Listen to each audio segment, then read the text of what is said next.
Hello friends, welcome back to the channel. स्वागत है आप सबका फिर से हमारे यूट्यूब चैनल पर, सक्सेस मंत्रा डिजिटल पर। आज जिस टॉपिक की हम बात करने वाले हैं वो है monthly dose of the month of October. अक्टूबर के जितने भी इंपॉर्टेंट इवेंट्स रहे हैं, will try to figure it out और हम लोग उसका कंपाइलेशन इस वीडियो में देखने वाले हैं। ये वीडियो भी पार्ट में आएगी आपके पास, तो हम लोग आज पार्ट 1 की बात करेंगे। Let's begin with the points. So अक्टूबर का मंथली डोज में पहला पॉइंट हमारे पास है। The point says Shri Thawarchand Gehlot e launches a scheme. Union Minister for Social Justice and Empowerment Shri Thawarchand Gehlot launched the Ambedkar Social Innovation and Incubation Mission, that is called ASIM. The mission has been launched under the Venture Capital Fund for Scheduled Caste in order to promote innovation and enterprises among the SC students studying in HEIs, or we can say it higher education institutions. The objective of this fund is to provide concessional finances to the entities of the scheduled caste entrepreneurs, and under the name Ambedkar Social Innovation Incubation Mission, that is ASIM initiative, 1000 SC youth would be identified in the next 4 years with the startup ideas through the technology business incubator in various higher educational institution. बहुत clear point कह रहा है हमारे minister, the Minister for Social Justice and Empowerment, Shri Thawarchand Gehlot has launched a scheme which is exclusively meant for the scheduled caste entrepreneurs. Now, what does basically this scheme is for? So under this scheme, 1000 SC individuals who are going to have a startup in future, who have a planned, robust, we can say a prototype of any kind of business, they will be provided with financial assistance as well as any kind of help which is being required.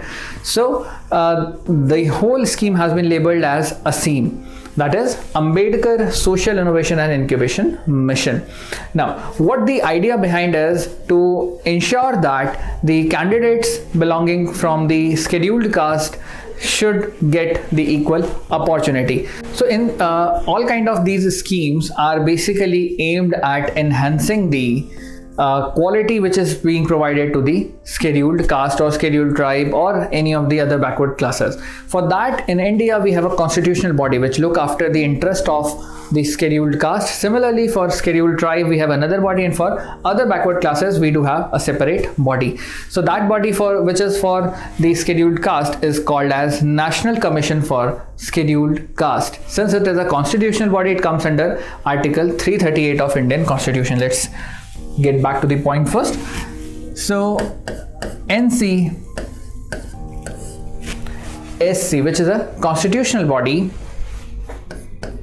under the provision of constitution, if we call it, let's say in terms of article, we have Article 338 of Indian Constitution, which mentions about National Commission for Scheduled Caste, for uplifting all those people who belong to the scheduled caste. So NCSC comes under the Article 338 of Indian Constitution,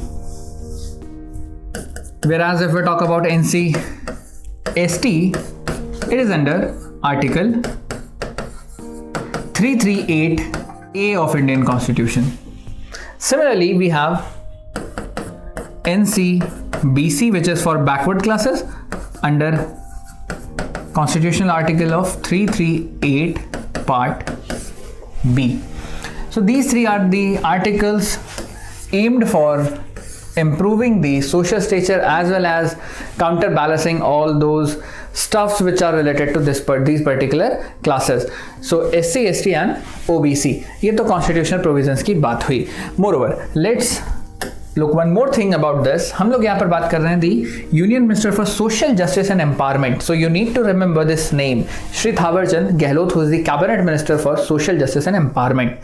Well, the most important thing here is that the amendment which has happened in Constitution, the amendment number 102nd as well as the amendment number 103rd, both have been introduced by Mr. Thawarchand Gehlot, because both relates with the social justice and empowerment. Now, so when we talk about this particular ministry, the Ministry of Social Justice and Empowerment, this particular ministry deals with the entire we can say the entire stuffs related to disability, related to caste basis, related to LGBTQ community, as well as any of the gender specific issues. So for that we have the Social Justice and Empowerment Minister, which has a cabinet minister as well as few of the ministers who are in charge in the Minister of State. So we have Ramdas Athawale, we have Krishan Pal Gujjar, as well as we have Ratanlal Kataria. These three people are the Minister of State in this particular ministry. Now let's look at the next point.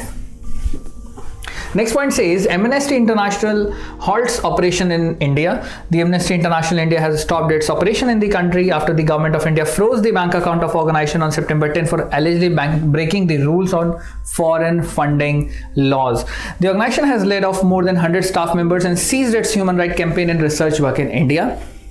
As per the government of India, Amnesty International has been receiving foreign fund which the government prohibited under the Foreign Contribution Regulation Act of 2010. Now, here there is a very important point which says about MNST International. MNST International is a human rights organization and a non-profit organization which works across the globe. It has its roots from London, or we can say England. The organization was founded in that particular nation and then spread out across the country, promoting the United Nations fundamental human right clauses, or we can say the Universal Declaration on Human Rights, as well as it also do further different kind of campaigns spread across the countries related to human right violation, as well as there are several other things which they keep on doing. They generally call it research.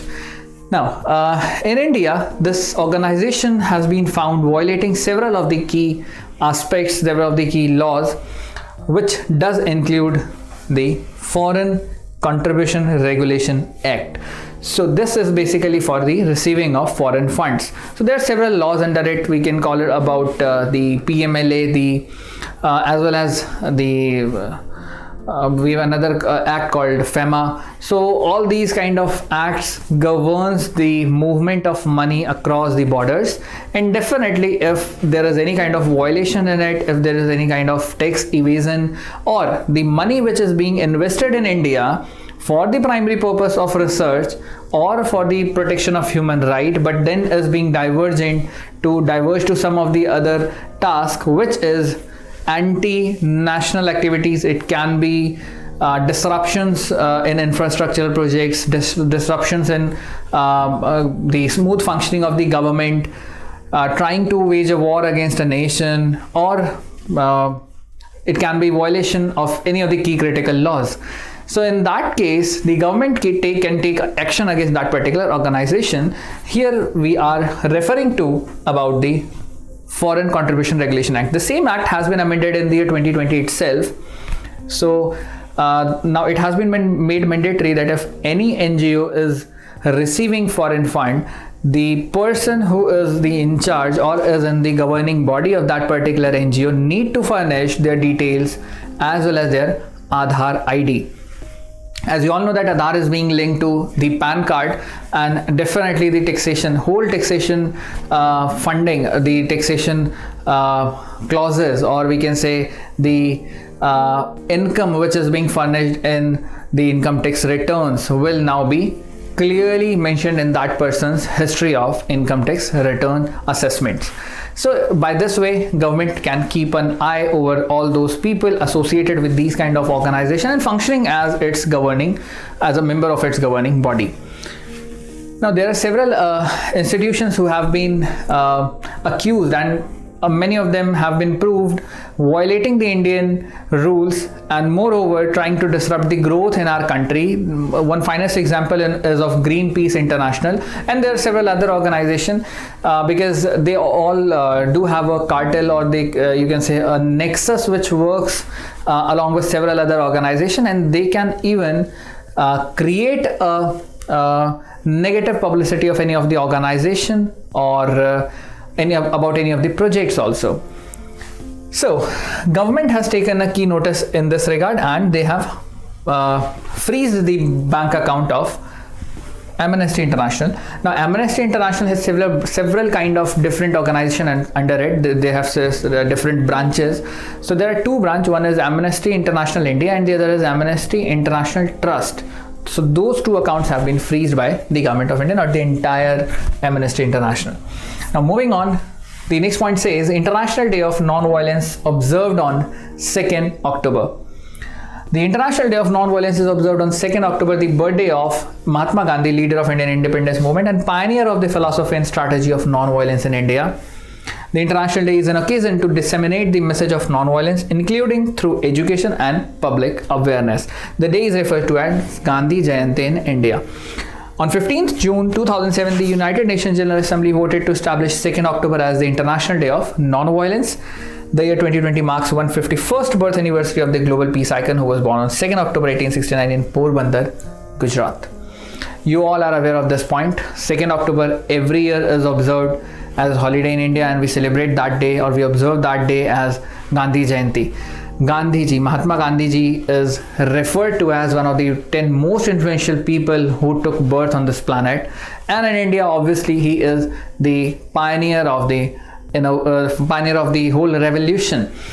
Now whenever we talk about Mahatma Gandhi, definitely we need to look upon the static part of that. That means the all the happenings, all the revolutions which he led, the different Congress session where he was approached, or where he was working as the president, if it is, and then there are several other tasks with which we name few of the other individuals associated with Mahatma Gandhi. And now whenever we'll talk about the systematic chronology about Gandhiji, so you need to remember the father name, mother name, the person who influenced Mahatma Gandhi when he was in South Africa, that was Leo Tolstoy. The book which casted a image of revolution in his mind, that was about, again, book written by Leo Tolstoy, The Kingdom of God Within You. Similarly, we can say the place which he built, or the ashram which he built in South Africa, and then while coming back to India, who influenced him to come back to India, who then inspired him to lead a revolution in India. That means his political guru, his personal secretary who was with him throughout the ups and downs, the movement he led from 1917, the Champaran Satyagraha, till 1942, the Quit India movement. Everything and anything you need to cover, because persons like Mahatma Gandhi or Sardar Vallabhbhai Patel or Netaji Subhash Chandra Bose or Bal Gangadhar Tilak, when I will talk of these names, we need to remember the history which they have created for us. So again, this point is again gonna be a very important thing, and the day is being observed by United Nations General Assembly. That is again a very important thing. Last year in 2019, we had observed the 150th anniversary of Gandhiji, and for the same, our Prime Minister went to the United States at the headquarters of United Nations, that was in New York, and then he inaugurated a solar panel over the building, as well as a green park. Now moving on to the next point, let's look at the next point, which says Puertocherry airport become Airport Authority of India's first 100% solar power airport. The Puertocherry airport has become the first airport of the Airport Authority of India which is entirely solar powered. The 500 kilowatt power plant, ground mounted solar power plant, was commissioned on 2nd October 2020, again on the birthday of Mahatma Gandhiji. With becoming absolute power neutral, the Puertocherry airport will be able to meet its entire power requirement through the solar power plant. A very innovative idea. The same was done with Cochin Airport also. So Puertocherry now has become the first airport in India which is under Airport Authority of India and is 100% solar powered airport. This is a thing which India is keenly focused upon. Our Prime Minister, when initiated the International Solar Alliance way back in the year 2015 at the Paris Climate Change Conference, which we called as UNFCCC, that means United Nations Framework on the Convention about Climate Change. So that was the Climate Change Conference of 2015. We call it Paris Climate Change Conference. So basically a framework was designed, and later on several countries ratified it. But then in 2018, USA or we can say the president of the now going to be the ex-president of USA, Mr. Donald Trump, he said that the USA will back out from Paris climate change conference. But then Joe Biden, who is the president-elect of USA, has said that the day when he will assume the charge of the president, he will very first clear the backlogs, and basically what he meant was that they will again be a part of Paris climate change conference. Now coming on to the next thing, at the Paris climate change conference, our Prime Minister led a new campaign that was called International Solar Alliance. Though with the assistance of a permanent P5 member, that is France, India initiated International Solar Alliance. At that point in time, people called it that it can be successful or it won't, but within a frame of 3 or 4 years, India has shown the way that we are going to be the global guru in this particular campaign. More than 120 nations have ratified for that, and few months back we had the World Solar Conference, in which representatives from more than 150 nations came together and they supported the initiative which India took. India is hereby assisting the other nations also who are keenly looking upon the solar energy, how to harness it, how to exploit it, how to utilize the solar energy, how to channelize it. We are providing them with the necessary technology as well as with the necessary equipments required for harnessing it. So in India, we are also leading by an example that we are going to have solar energy as one of the most important renewable resource.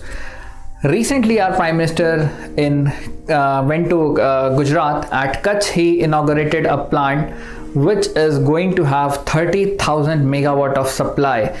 Now, again, renewable. The more we does the task, the more it will set an example.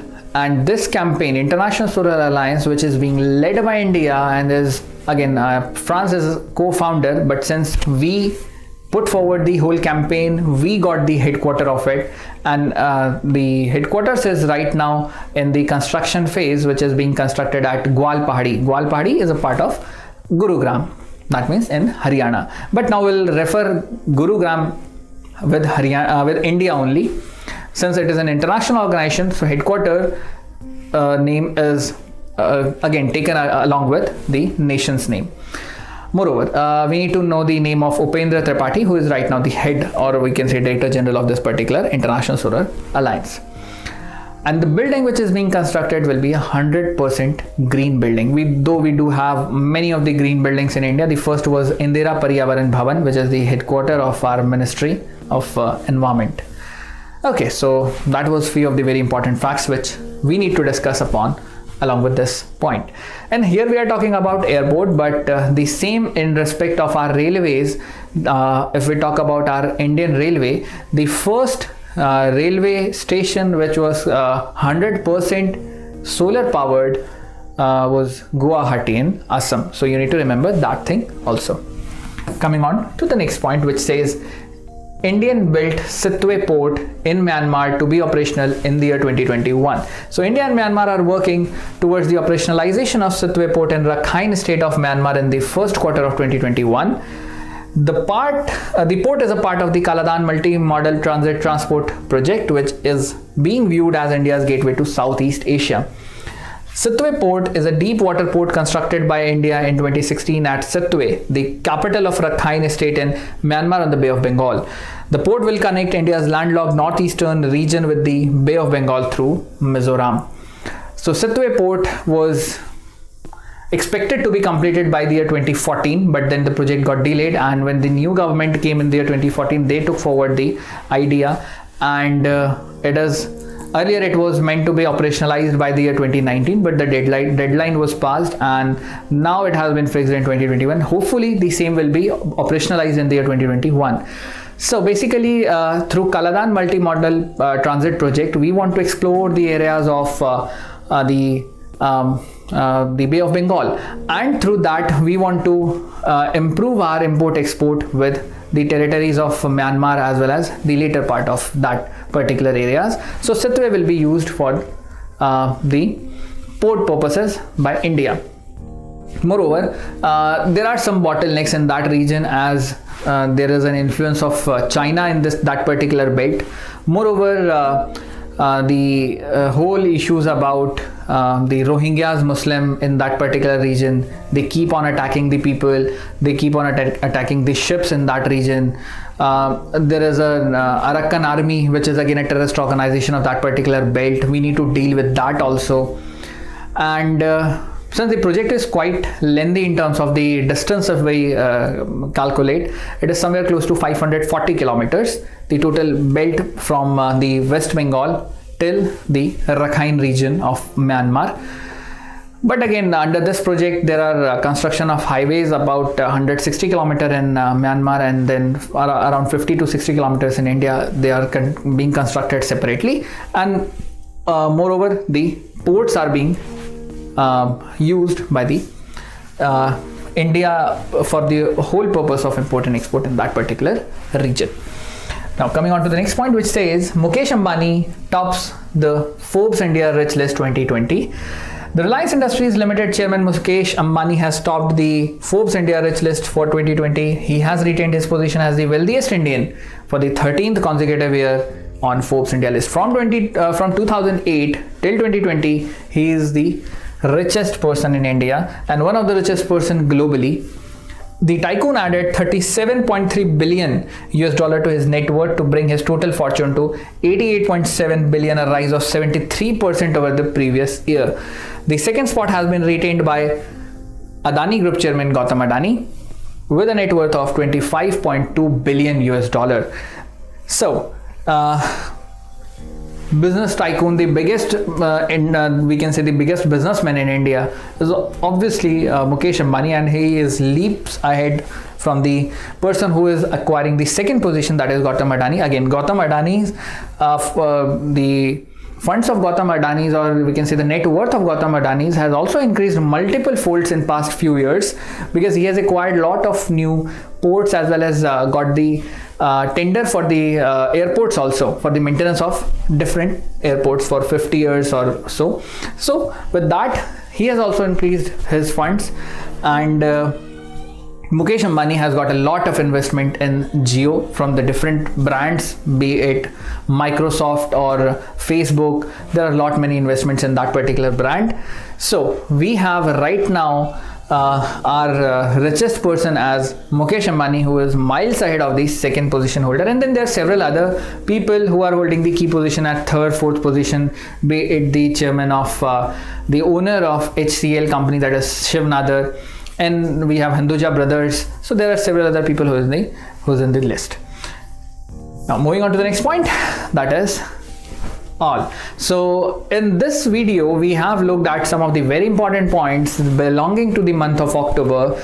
We are going to have few parts of this particular month going live soon.